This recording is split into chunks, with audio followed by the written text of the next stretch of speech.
Ang dami na nating binabayaran. So, can the Secretary commit that you are open to the review particular provision of our NIRC? Kasi ang hinahawakan lang ninyo sa Section 106 yata o 108 and 109, lahat ng nasa gross receipts ay vatable. Pero kung balikan natin yung version ng House, sa lahat ng value-added tax at saka sa expanded value-added tax, all of the House versions, exempted po ang electricity. Sa Senate lang po, tinax yung electricity. I am one of the representatives of the electric cooperatives who are lobbying at that time. In the House, no, pareho po yung dalawa.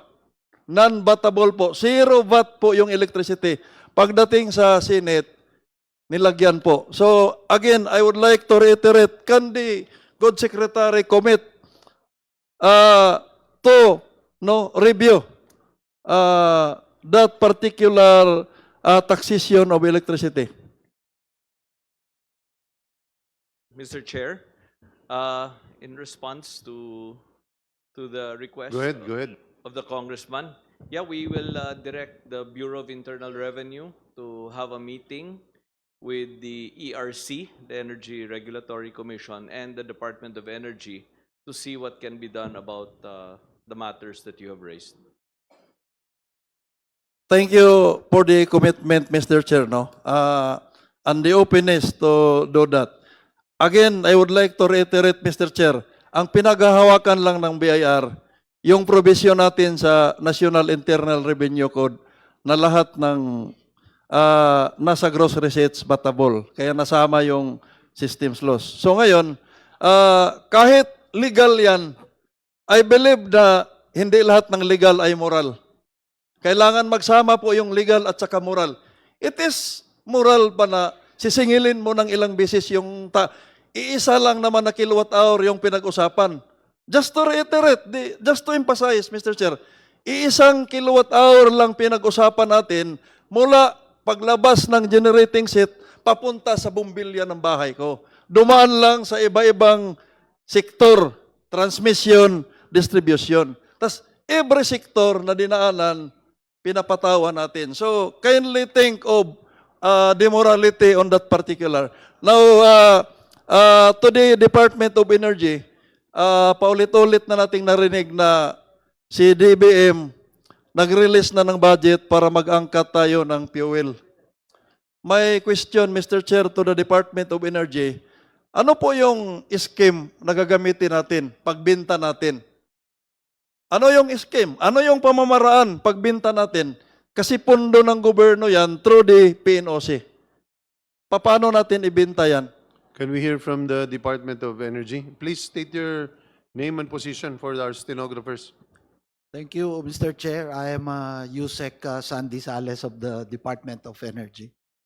In response to the query, yes, PNOCEC was mandated to acquire the diesel product to act as a buffer.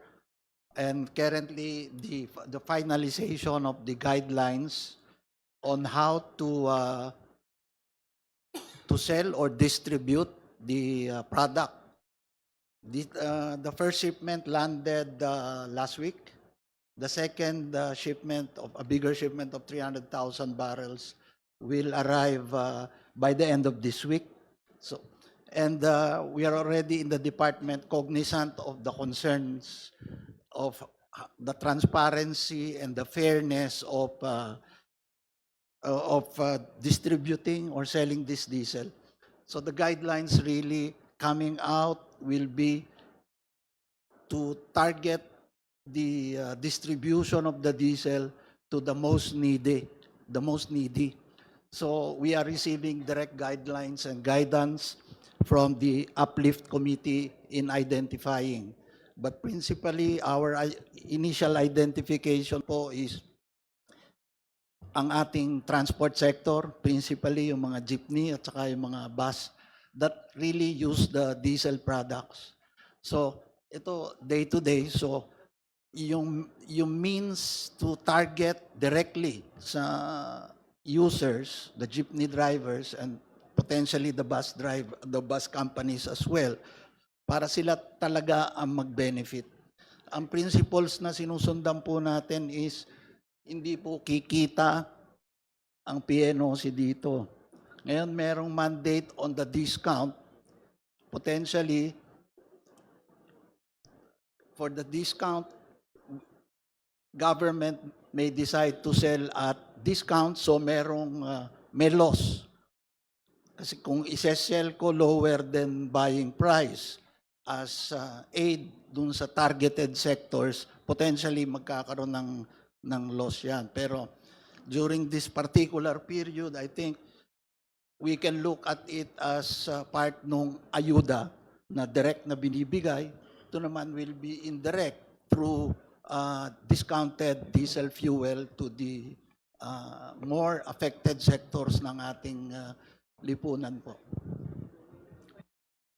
Thank you. Yosik, no? Linawin ko lang, medyo hindi kasi malinaw. Sa ngayon, you are still drafting the guidelines or policy or circular that will be used.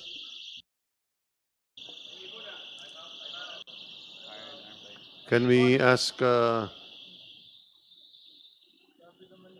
ahead, Mano Serge. Kailan po ba yung target na mailabas yung guidelines? Within the DOE, sir, tatapusin na namin ngayong linggo. And in fact, may meeting po ngayong hapon sa Palasyo, sa Executive Secretary with the oil companies kung paano most efficiently ma-roll out yung targeted na discounted fuel sa mga jeepney driver. Mr. Chair, maganda naman po yung layunin within this week. Pero with the indulgence of the Department of Energy or PNOC, baka po pwedeng you can furnish a copy of the draft sa Committee on Ways and Means and Energy. Baka may ambag po yung House. Kasi the members of the House have direct interaction with their constituents. Baka may ambag na hindi nakikita ng executive. Mr. Chair, yes, we will do that and forward to the committee. Ang susunod ko pong katanungan, Mr. Chair, ay My apologies, Congressman Dagoc, but please, you can ask your last question. Mr. Chair, considering that I travel so far, I spend plane ticket for almost 11. Can I be allowed an extension of 3 minutes only, Mr. Chair? Considering that you represent the small power providers, you are given how many minutes? 3 minutes? Only 3 minutes, Mr. Chair, kasi napaka-importante po yung ano ko. Dahil importante po kayo, may 3 kayong minuto. I have already talked to Secretary Sharon this morning regarding this. Dalawa po yung bills namin na nakapile, like the VAT, since 18 Congress, pero hindi rin po nakakita ng sikat ng araw. Mayroon kaming bill amending Section 47 at saka yung bill amending the PNOC Charter, yung 337, PD 337. Kasi malinaw po yung mandato ninyo sa PNOC to promote a stable supply of petroleum products. Pero hindi po nangyari yun. Ngayon lang ninyo ginawa na nagka-crisis. So, are you supporting this bill para uusad siya sa Committee on Energy? Well, we do recognize na yun ang part ng charter po ng ating PNOC, yung binanggit yung objective. But of course, nandiyon din yung Oil Deregulation Act. And I think itong past few decades kaya naging hindi masyadong Kaya nga, Mr. Chair, for the interest of time, gagawa tayo ng batas para maamendahan yung sabi mo. Kasi tinutukoy palagi ninyo, oil regulation. Kaya nga, this is the purpose of this committee meeting. Disclaimer, Mr. Chair, mataas yung boses ko pero hindi ako galit. Passionate lang. Yes, sir. So, gagawa tayo ng storage, Luzon, Visayas, Mindanao. Gagastusan ng gobyerno yon 60 days halimbawa, buffer. So, I will explain later doon sa ano. What I am asking is, can you commit to support this bill na maka ano ng sikat ng araw? Yes, sir. Because mandate ng DOE and the PNOC for energy security. Ayun na nga.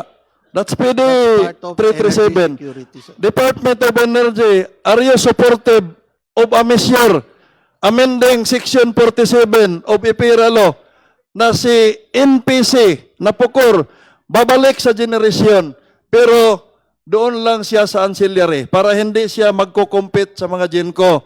Ancillary lang.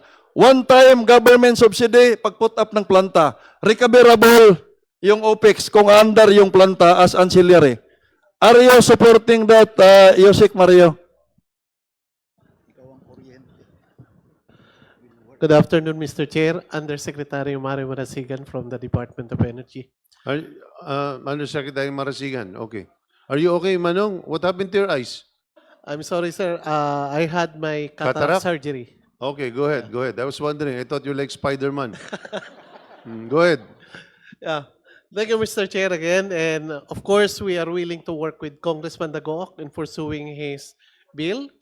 So we will, together, we will work with him and study the provisions of the mandatory provisions. Thank you, Mr. Chair. May we ask the Napocor is here. Why don't we ask the head So, sir- of Napocor?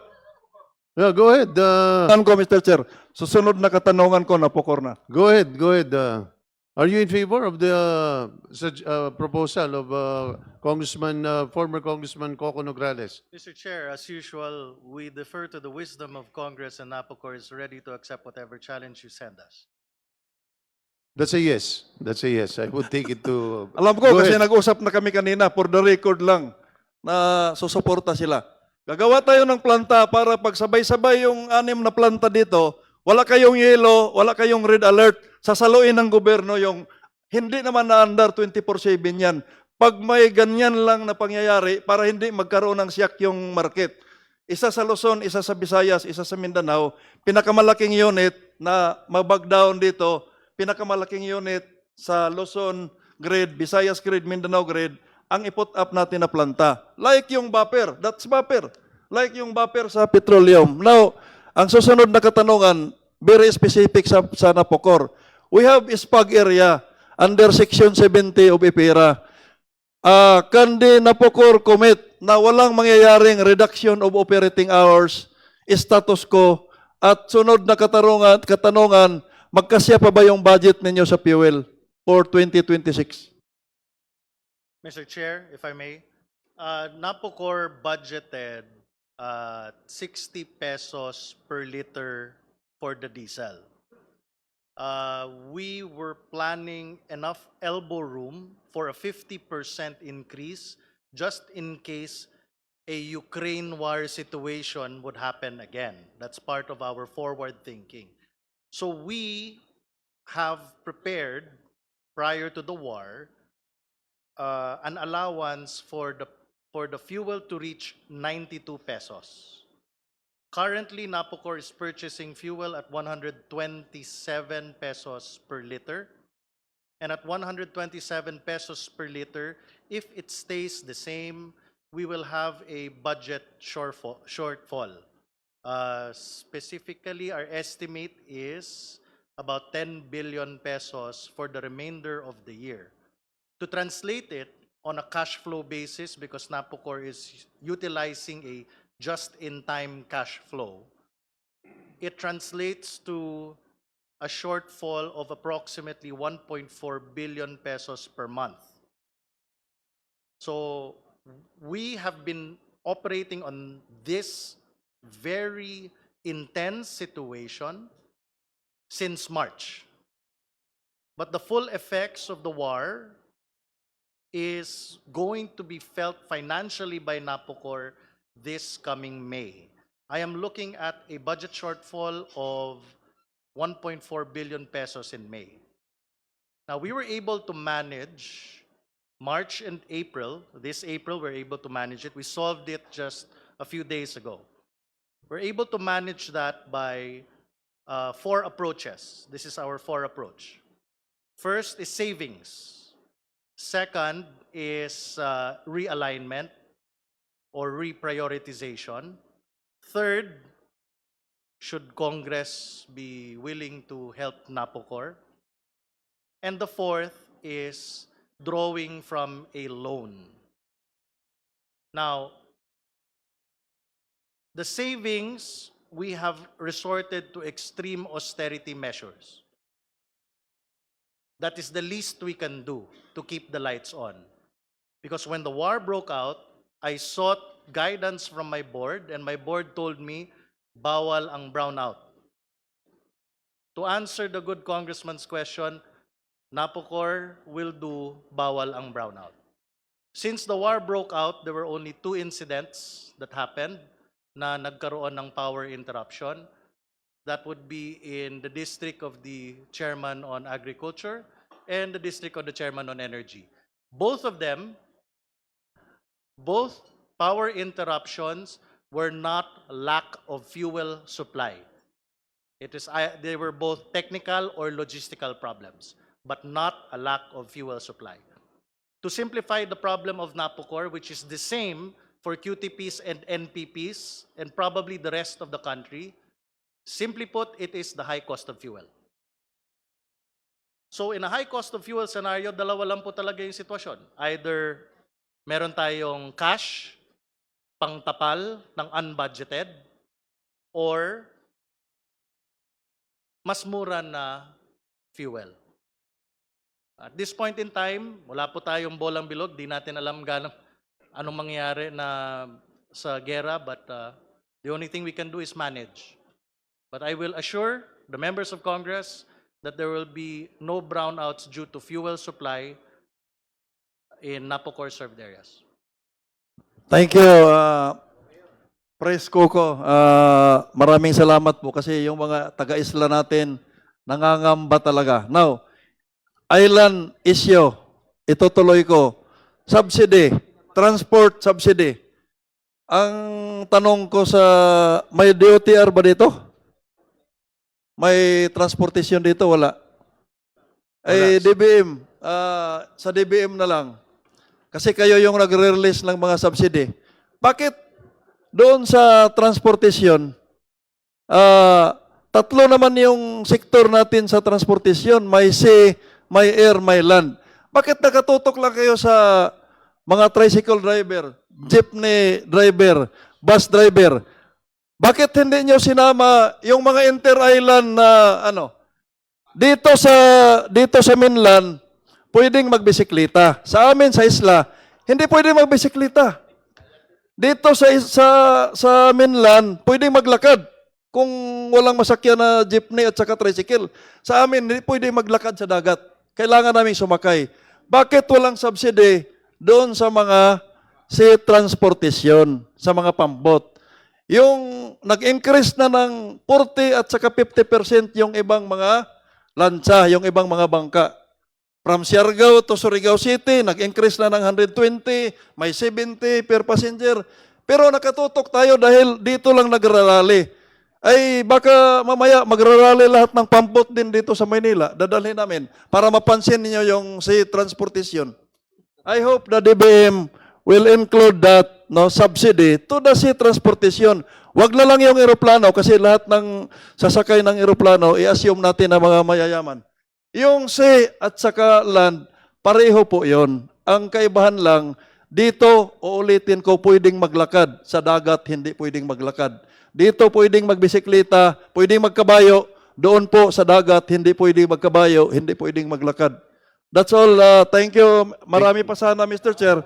Thank you. Nakadalawang gabi ako na pinag-aralan ko to, kaya fly in, fly out lang ako. Ito lang pinunta ko, pero Thank you, Congressman Serge. just to give time to my colleagues. So, isubmit ko na lang sa committee at iparating na lang. Marami akong concern dito sa ERC. Yung mga sinasabi, Mr. Chair, na Earth Hour, baka i-manage natin yung expectation na yan. Kasi yung kuryente natin na hindi nagagamit, hindi naman pinapatay yung planta eh. Umaandar yung planta. Yung cost sa planta na pag-andar, 100 mega yung capacity ng genset. nag-reduce tayo sa mga bahay opisina, 80 mega yung nagamit natin, binabayaran natin lahat yung 20 mega. Yung distribution utility, may kontrata yan sa planta, may take or pay provision. Magamit niya o hindi, charge sa lahat ng consumers yan. So yung nakatipid, binabayaran natin lahat. Mahaba tong usapan. This is a very technical matter. I hope na maano natin. Renewable, I am supportive of that. Pero wala dito si NGCP. Triple yung increase natin dahil si ancillary, si transmission, i-upgrade natin lahat yan to accommodate all of those capacity. Pero hindi na natin nagagamit ng 24/7 yung mga capacity na yon. Pero yung transmission, i-upgrade natin as if 24/7 yung under. So marami tayong pag-usapan sa energy dito na baka hindi na-grasp nung economic team na that will affect. Yung DTI wala dito, dapat may cost tayo sa lahat ng products. Yung production natin, may electricity cost component yan. Pag binaba natin yung VAT, magkano ang ibaba doon sa isang lata na sardinas, representing the reduction in cost of production through yung component ng electricity. Dapat that will reflect doon sa cost of goods and services. Yung pump price natin, wala tayong provision. I hope the President na masiguro na yung 6 pesos, 10 pesos, 4 pesos na nireduce natin sa excise tax will reflect sa pump price. Paano natin masiguro yun? Yung price act natin, kerosene lang at saka LPG. Wala namang diesel at saka ano yun. Yan yung inano ko sa floor during the deliberation sa binigay kay President na special power doon sa excise tax. Pero kaya lang, may technicality na baka magkaroon ng double subject matter. I hope that will be addressed. Na yung tinanggal natin na excise tax, may reflect sa pump price. Kung hindi yan masigurado ng Department of Energy, dahil kulang sila ng tao, walang ngipin yung LGU. Dahil ang amendment ko sana, kapag nagkaroon ng issuean si Presidente ng suspension, mo trigger yung Price Act na mapasama siya sa essential commodities like LPG and kerosene to make sure na yung Price Monitoring Council may ngipin na masiwata yung sa Siargao 141 na eh. Yung na-report ni Secretary kanina 118 pa yata, 141 na kahapon. So I am very sure na hindi lahat ng pump price mag-reflect kung i-suspend yung excise tax. Thank you. Thank you. Manong Serge, I wanted to give you 5 more minutes, but your pilot is calling. The plane is about to leave. Huh? So I cannot give you 5 more minutes.